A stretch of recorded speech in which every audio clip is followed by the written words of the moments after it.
Good evening, ladies and gentlemen, and welcome to the season finale of Laker Connections. Also, happy holidays. Your home for all things Laker sports. I'm your host, Aaron Valentino. And I'm Brian Rudman. We'll start with this week in Laker sports. Brian and I will break down all the highlights from the past week in Oswego State sports. Brian, why don't you start us off on the ice? Yeah, let's start with some Oswego State men's hockey as the Lakers snapped their 3-game losing streak last weekend with a big 8-0 win over Plymouth State. The Lakers opened up the Thanksgiving showcase hosted by Utica College by falling to Salve Regina by a score of 6-3. Oswego entered the third period with a 3-2 lead before allowing 4 unanswered goals in the third period. The Lakers then bounced back on Saturday against Plymouth State, in which goalie David Richet recorded his second shutout of the season. Aaron, let's start with that Friday loss. What happened to the Lakers in that one? Well, they just fell apart in the third period. This seems to be a theme with both Oswego State teams, the men's and the women's. They just can't seem to play in the third period. If you want to win hockey games, you have to play a full 60 minutes, and especially if you want to beat ranked opponents, you have to play in the third period. It's the end of the game, you know? During this 3-game losing streak, they were outscored 11-1 in the third period. They were outshot 29-17. They allowed 5 power play goals on 8 chances just in the third period alone. 47 penalty minutes, of course, 41 against that dreadful loss to Geneseo. You know, this is not that great. This is a really not a good loss for the Lakers. They let up 4 unanswered goals against Salve Regina, just like you said. They're all the way down to 12 in the poll. Late in the season, when the committee's deciding who gets into the tournament, these losses are going to come into play. Yeah, definitely not a great look for Oswego losing that game, but they did bounce back on Saturday, like I mentioned, 8-0. And the biggest thing for me in this one, they had 8 different goal scorers. It was phenomenal. They were passing the puck around phenomenally, spread the wealth, and it was just a really good thing. When you have 8 goal scorers, as you can see, all of them right here, you know, it really makes this team go 4 lines deep on the forward lines, which is really impressive. It puts a lot of pressure on the goalie. Big factor for the Lakers in this one. Entire weekend, actually, Michael Gillespie scoring his first 2 goals on the season this weekend. He's a huge key for the Lakers if they're going to get that offense going. Yeah, Lakers able to snap a 3-game skid. But now, let's see how the Oswego State women's team did last night against the Red Dragons in the Murano Campus Center Ice Arena. And there you see the Oswego State Lakers getting ready to take on the Red Dragons in MCC. We're going to start this one off in the second period. Cortland's going to be up 1-0. We're going to go a little Amber Thomas to Teagar, and then Teach Out scores. Game tied 1-1 in the second period. But then Cortland, they're not done yet. It's going to be Cummings from almost the blue line. What a shot there. And Cortland takes the lead 2-1. But the Lakers, they weren't done yet. It's going to be McClear off a Kate Randazzo rebound, and the game is tied at 2. We're going to head to the third period now, where it's going to be McClear, or excuse me, it's going to be Shines. She's going to score on that one, and it's going to give the Lakers a lead 3-2. Late in the third period, a scramble for the puck in front of the crease, and Erin Stewart, she's just going to take it, run down the ice with it, and the Lakers, they go on to win this one 3-2. They move to 4-2-1 in the conference. Brian, what did we see from the Lakers in this one? This is a great team win for this squad. You know, they really comeback win in the third period, you know, taking the lead late. And this is a big win for this team because it flips things around from what we saw last time they faced the Cortland Red Dragons when they came to MCC. In that last matchup, Oswego was up 3-0 in the third, gave up 3 goals, and then they resulted in a tie. So kind of disappointing there, but a great job bouncing back. They were down in the second, tied things up. Like you said, took the lead. And, you know, this was a great job by the Lakers. It was a fairly even game. Lakers outshot the Dragons by 3 shots. But the biggest thing in that third period where Oswego really controlled things, outshooting the Red Dragons 10-3 in the third. It's just a great job by this team. You can see the difference between these 2 games. You know, just a great job by this Lakers squad. Yeah, they were able to, you know, come in. They blew the lead to Cortland last night. I think it was like 8 minutes left. They blew a 3-0 lead in the third period. But good for them to come out and get this win. It was kind of a great win from everybody. They went down early. They were down 1-0 after the first period, and they were able to stay focused, come back, and get this win. They did a good job. They got the tie, which is not, you know, which is not that they wanted. They probably should have won that game. But then they come back in this one, and they win the game. They move to 4-2-1. In the conference. That's tied for second with Cortland now. And this win's going to go a long way toward the new HL in the end of the season. Another great game from Rachel Farmer. She had 19 saves in this one. Just a good overall win for the Lakers moving forward. Yeah, big job getting those points that they need, you know, obviously bouncing back from that, you know, from that tie.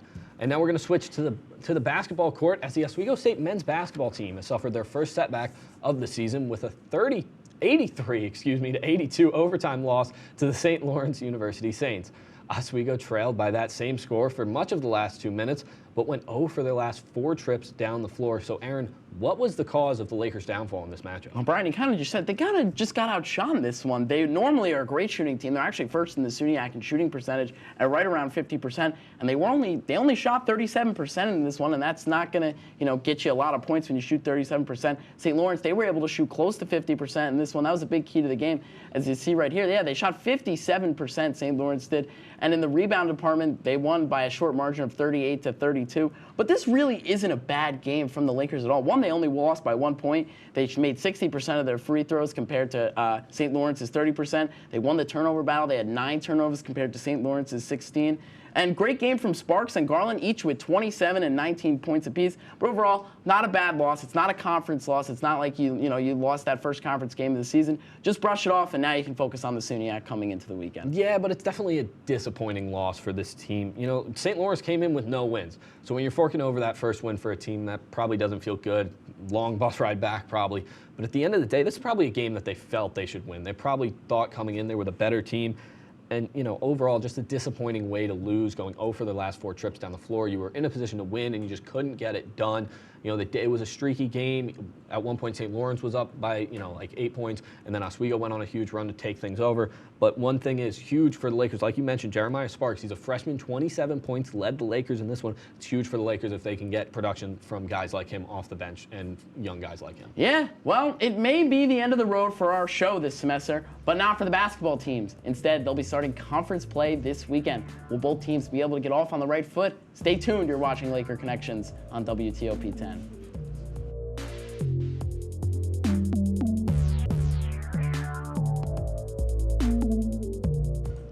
And welcome back to Laker Connections. It's time for the week ahead as Aaron and I will preview the biggest matchups in Oswego State sports for the upcoming week.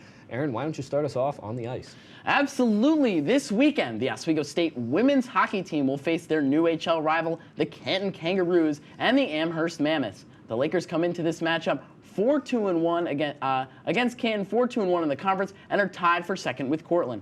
Canton's early struggles leave them still looking for their first conference win of the year. So, Brian, how do Lakers build off their win versus the Cortland Red Dragons? Well, this is a really good matchup for Oswego.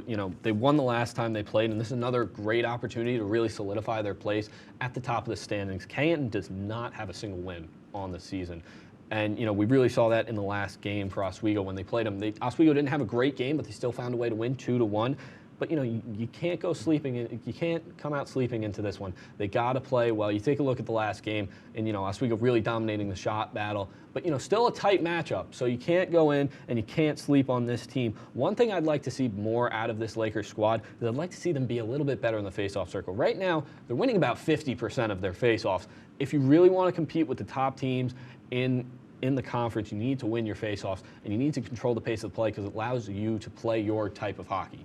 Well, this is a big weekend for the Lakers, not only, because they have a chance to get some more points and some more conference wins in the new HL against a weak team like Canton. Cortland, the team they're tied with in second place, takes on the #1 team in the country in the Plattsburgh Cardinals. So this is a really big chance for the Lakers to kind of hold and solidify second place in the new HL for now. We got a whole second half of the season, but still, that would be big overall. This is an easy game. They can win this game. They've already proven that they can beat Canton, and I expect big things out of the Lakers in this one. Yeah, it definitely should be a great opportunity for this Lakers squad to take advantage of a lesser opponent this weekend.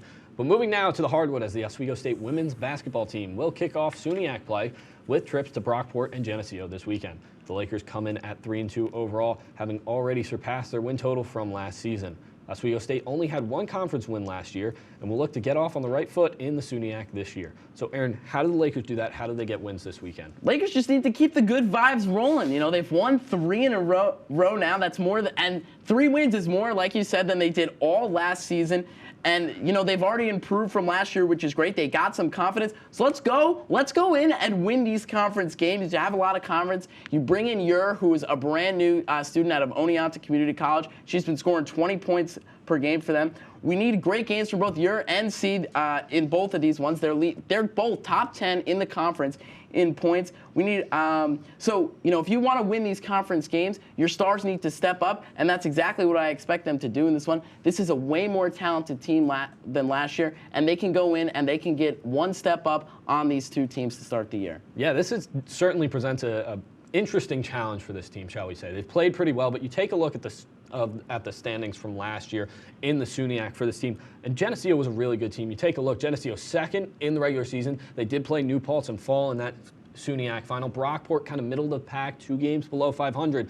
And then you see all the way there at the bottom, Oswego 1-17. But they certainly look much better, like you said, this year. One thing I would like to see them improve upon that I think is going to be a key for them is their three-point shooting. Right now, they're not all that good from beyond the arc, and I think it really would do a lot for them if they could spread the offense out and take a little pressure off of Senior in the paint. You know, it spreads out the defense and creates some more opportunities for this offense to get going if you can start shooting beyond the arc. Definitely has a chance to be a big weekend for the women's basketball team. But sticking with basketball, as the Oswego State men's team will also begin conference play this weekend, once again against the Brockport Golden Eagles and the Geneseo Knights. The Lakers went 5-0 against these teams last year on their road to a SUNYAC title.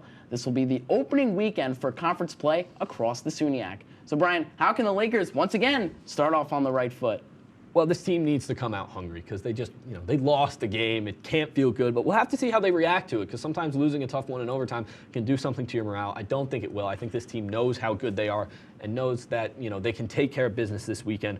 But ultimately, I think, you look at these two matchups. Geneseo, one of more of the average teams in the conference right now, but Brockport, one of the top teams. Oswego beat them in the SUNYAC final. You take a look at these teams so far, though. Oswego looks better on the offensive side, but Brockport allowing fewer points per game. So that Brockport matchup is going to be a really good one that we could potentially see in the SUNYAC playoffs. I know that's way down the road, but looking at these matchups, we're certainly in for a good one when they face Brockport. Yeah, this is a chance for the Lakers to get some points in the SUNYAC early on. Geneseo finished second to last year in the conference. That's not exactly great. And Brockport, they obviously finished third, but this is the chance for Oswego to go in and prove that they can win this SUNYAC title. Once again, I expect big things from all of them.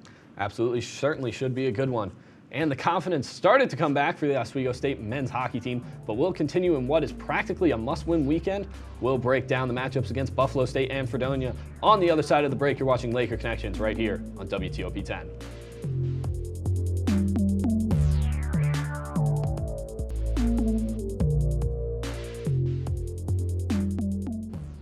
And welcome back to Laker Connections. To kick off the weekend, the Lakers will head to Western New York for a matchup with the Buffalo State Bengals. And despite coming off a 9-1 loss to Geneseo in their last SUNYAC appearance, the Lakers still sit at 4-1 in conference play and are third in the SUNYAC. So Aaron, how did the Lakers, this men's hockey team, get the job done on the road against Buffalo State? Well, I'm calling Buffalo State the curious case of the Buffalo State Bengals. They're kind of a weird team. They were able to beat number 5 Geneseo early on in the season. They also swept the season series against Brockport. They won 3-0 once, and they won 7-3 another time. You see their games here. But a 2-0 loss to Plattsburgh and then beating these two elite teams in the SUNYAC. Geneseo 5th in the country, and Brockport, they've received some votes in the poll before. So it's definitely kind of a weird mix Buffalo State's got going on there.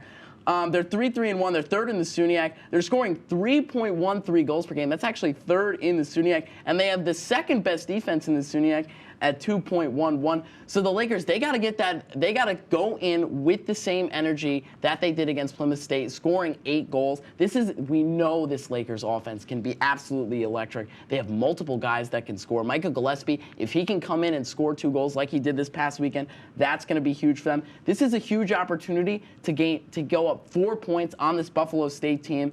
Remember, this team gave them some trouble last year in MCC, and now they're going on the road. They lost 6-5 to Buffalo in OT here. Interested to see how they bounce back after that one. Yeah, it certainly should be.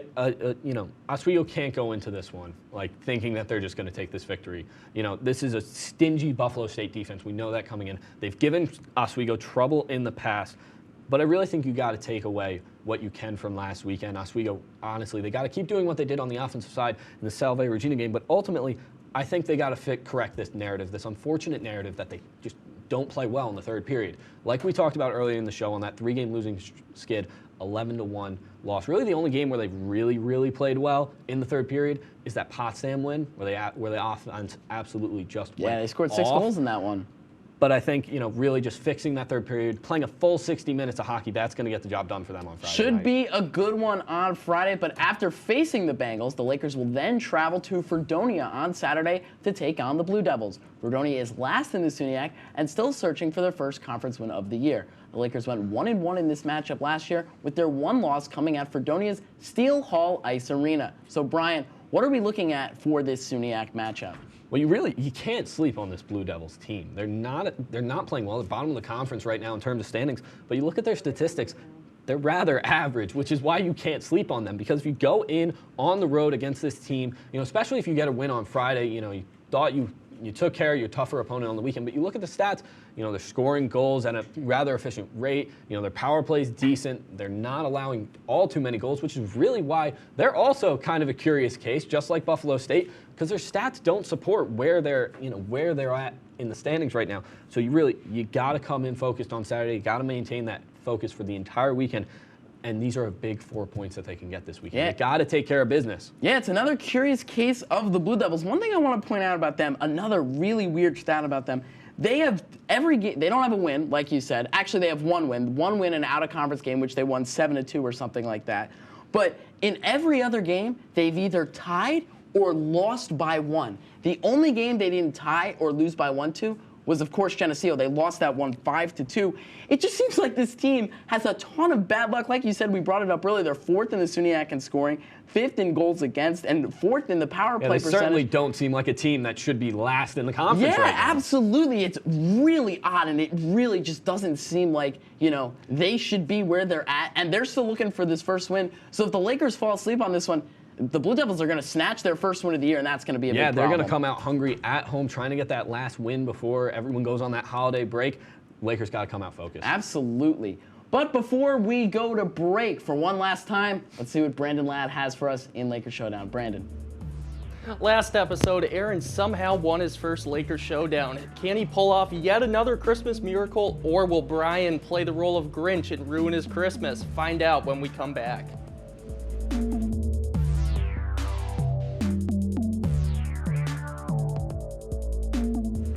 Welcome back to Laker Connections on WTOP 10. I'm your moderator, Brandon Ladd, and it's time for Lakers Showdown.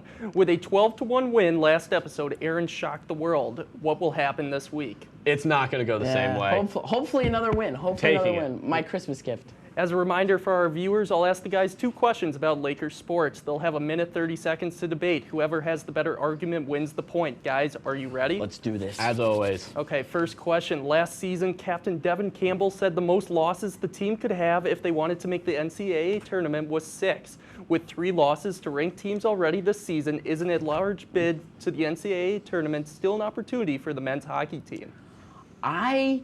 I don't think there is an at-large bid in there for this team. They got smacked. They got shellacked. Shout out Jacob Johnson. They got shellacked against Geneseo in that 9-1 loss, and they lose to Salve Regina, collapsing in the third period, giving up 4 goals to them as well. Losing to Hobart isn't good. Losing to Utica isn't good. They're 0-4 against ranked opponents. You did not just say that. They're not out of the NCAA tournament yet. They're still in it, because here's the thing. Their schedule gets easier. They just finished their toughest part of the schedule. You look at this, they have chances. They still have chances to bounce back. They're either going to play the University of New England, ranked team, or Williams, another ranked team. That's a great opportunity at home. A game against Utica, a team they haven't seen yet. And a game against Geneseo. And then they get another shot at Geneseo. Even if you can't say that they're done. But here's the thing. Here's my thing. 3 of those games, they're 3-4 against ranked opponents. And then they got another shot teams against. Are going to be better than that. Well, yes, but here's the thing. Here's the thing. They're still in it, because if at the end of the day they go in, if they can, the way I see it, if they can go into the next Geneseo matchup with just 1 more loss, which I think they're good enough to do, I think that they can get in, because at that point you still have a chance to take care of Geneseo at home, and that's a big thing. If you can bounce back, that's a big thing for getting at large, proving that you've gotten better throughout the season and that you're a good team. But going under 500, it's the whole season. It's not just the end of the season. If right, they go but under 500 but it's also how are you looking right there? If they get under 500 against ranked opponents, that's a problem. I still think they have a chance. It's a problem. I'm not saying it's not, but I think they still have a chance. I think they're still in it. 3 losses does not take them out of it. And the point goes to Brian. You got to believe, and Aaron, never say shellacked ever again in your life. Second question. After both Ramatule C and Sydney Uri put up near 20-point, 20-rebound games in the same game earlier this season. Are C and Uri the most dominant front court in the SUNYAC? First off, I don't know why that chair is here. I don't know who put No that there. clue. Anyway, C and Uri, yes, I absolutely think they're two of the most dominant front court pieces in the SUNYAC. They lead the team in points per game and rebounds per game at 20 and 16. They lead the team in rebounds at 12.8 and 12.2. They are both top 10 in points in the SUNYAC. They both have played huge roles on this team so far this year. They've already improved this team from last year. They're a way leg up than they were on last year's team. These two are a force to be reckoned with in the SUNYAC.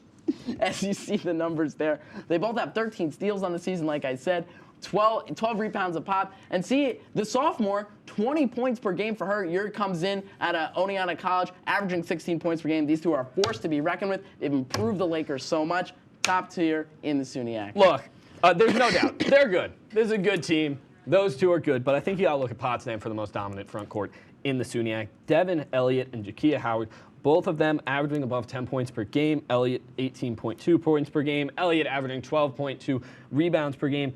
And as you look at this team, you have to take into consideration Potsdam shoots much better from the three-point arc. So maybe their numbers in scoring aren't going to be the same. There may be not as many rebound opportunities for these girls.